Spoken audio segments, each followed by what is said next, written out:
आज मैं legal drafting से रिलेटेड कुछ डिटेल्स जानकारी देने जा रही हूँ।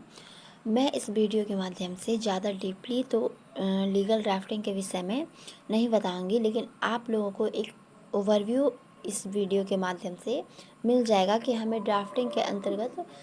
किन किन चीज़ों का ड्राफ्टिंग करना होता है, हमें ड्राफ्टिंग का एसेंशियल पार्ट क्या है, ड्राफ्टिंग के अंतर्गत how to draft plaint, how to draft written statement, वादी द्वारा किस प्रकार से अपना प्लेंट प्रस्तुत किया जाता है, प्रतिवादी द्वारा किस प्रकार से अपना वादी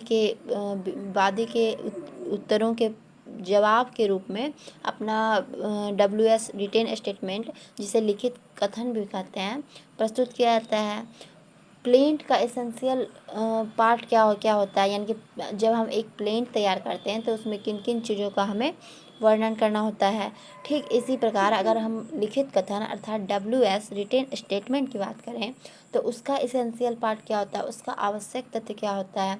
एक WS को तैयार करने में हमें किन किन चीज़ों पर, किन किन बातों पर ध्यान देना चाहिए। तो आज मैं कुछ इन्हीं सब चीज़ों पे बात करने वाली हूँ। अगर मैं बात करूं वाद पत्र के आवश्यक तथ्यों की, अर्थात प्लेंट का जो इसेंशियल इम्पॉर्टेंट पार्ट है उसकी बात करूं तो प्लेंट में सबसे पहले एक प्लेंट को ड्राफ्ट करने के लिए सबसे पहले हमें प्लेंट जो वादी द्वारा जिस न्यायालय में अपना वाद पत्र दाखिल किया जा रहा है तो उस न्यायालय का चयन करना होगा हमें कि हाँ, जो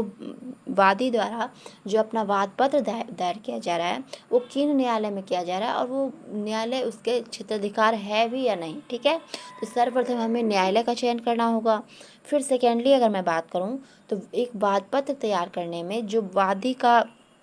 जो मुकदमा नंबर या फिर जो सन होता है वो लिखा जाना बहुत ही आवश्यक होता है, क्योंकि इससे हमें पता चलता है कि हाँ, इससे केस न्यायालय को भी सुविधा होती है केस को सॉल्व करने में, और वादी को भी इससे हमें पता चलता है किस वर्ष का ये वाद है, किस वर्ष में यह वादी द्वारा यह वाद पत्र न्यायालय में दायर किया गया। तो इसके लिए मुकदमा नंबर और सन लिखा जाना जरूरी है। ठीक है, फिर अगर मैं वाद पत्र के तीसरे आवश्यकता तो अर्थात तीसरे इम्पॉर्टेंट इसेंशियल पार्ट की बात करूं तो वो है वादी व प्रतिवादी का पूरा नाम व पता, अर्थात जिस वादी ने प्रतिवादी के अगेंस्ट वाद पत्र दायर किया है, प्लेंट दायर किया है, तो उसमें जो वादी वाद पत्र दायर कर रहा है उसका पूरा नाम और उसके पिता का नाम, उसका पूर्ण पता देना आवश्यक है, ताकि हमें पता चल सके कि हाँ, वाद पत्र जो है वो किन पक्षकार के द्वारा दायर किया गया है कोर्ट में। ठीक इसी प्रकार वादी द्वारा जिस अपने अनुतोष या फिर अपने रिलीफ को प्राप्त करने के लिए जिस व्यक्ति के अगेंस्ट वाद पत्र दायर किया जा रहा है उसका भी हमें पूर्ण नाम, पूर्ण पता और उसके पिता का पूर्ण नाम पता देना चाहिए, ताकि इससे हमें जिस पक्षकार के अगेंस्ट वाद पत्र दायर किया गया है उसको जानने पहचानने में आसानी और न्यायालय भी इस तरह से केस को, विवाद को सॉल्व करने में न्यायालय को भी सुविधा हो।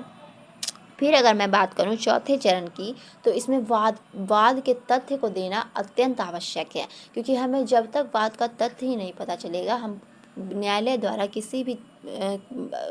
भी इंजाम पे नहीं आ सकते हैं, क्योंकि वाद का तथ्य हमें पता चलना चाहिए, तभी न्यायालय भी इस रिलीफ, वादी को उसका रिलीफ दिला सकेगा प्लेंटिफ से, डिफेंडेंट से। अगर मैं बात करूं पांचवें चरण की, वाद पत्र का आवश्यक तत्वों में पांचवें चरण की, तो वो है वाद का कारण और वाद का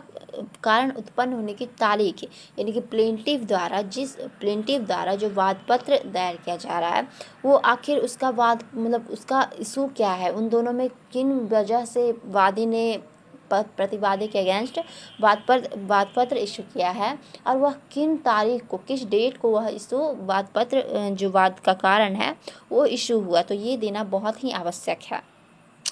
फिर अगर मैं बात करूं कि हाँ, अब इतना सब कुछ तो हो गया, प्लेन टू ड्राफ्ट तो हो गया, अब मैं बात करूं अब वादी जो है वो किस न्यायालय में वाद पत्र दायर करने के लिए एलिजिबल है, यानी कि उसका वाद पत्र उसकी वैलिडिटी के आधार पे हम उसके न्यायालय का निर्धारण करेंगे कि हाँ जिस न्यायालय में वादी ने वाद पत्र दायर किया है, क्या वो वास्तविक में वह न्यायालय उस वाद पत्र को हल करने के लिए योग्य है अथवा नहीं। तो उसके जुरिस्डिक्शन से संबंधित हम प्रावधानों को भी देखेंगे।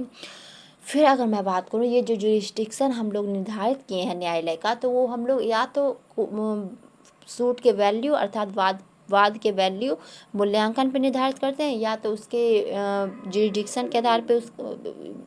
वाद के वैल्यू के आधार पे हम न्यायालय का जुरिस्डिक्शन निर्धारित करते हैं। तो वाद का वैल्यू भी बहुत ज़्यादा इम्पॉर्टेंट होता है वाद पत्र के एसेंशियल में।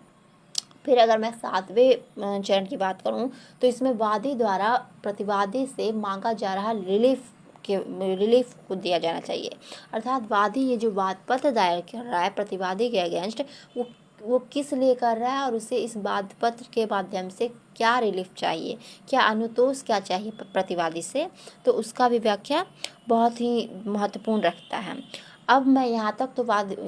तो बात वादी का हो गया, वादी के प्लेंट का हो गया, वादी के द्वारा अनुतोष मांगने का हो गया। अब जितने भी वादी के द्वारा प्रतिवादी के अगेंस्ट जो भी अनुतोष मांगा जा रहा है, जो भी क्लेम किया जा रहा है, अब यहाँ पे प्रतिवादी इसके जवाब में अपने उत्तर को लिखित कथन के रूप में अर्थात WS रिटेन स्टेटमेंट के रूप में दायर करता है। तो अब मैं बात प्रतिवादी के प्रतिवाद पत्र और प्रतिवादी के प्रतिवाद पत्र के आवश्यक तत्वों का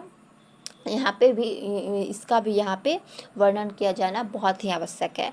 तो इस प्रकार वाद पत्र के आवश्यक तत्व ये सारे इम्पॉर्टेंट 10 पॉइंट बहुत ही इम्पॉर्टेंट होते हैं। धन्यवाद।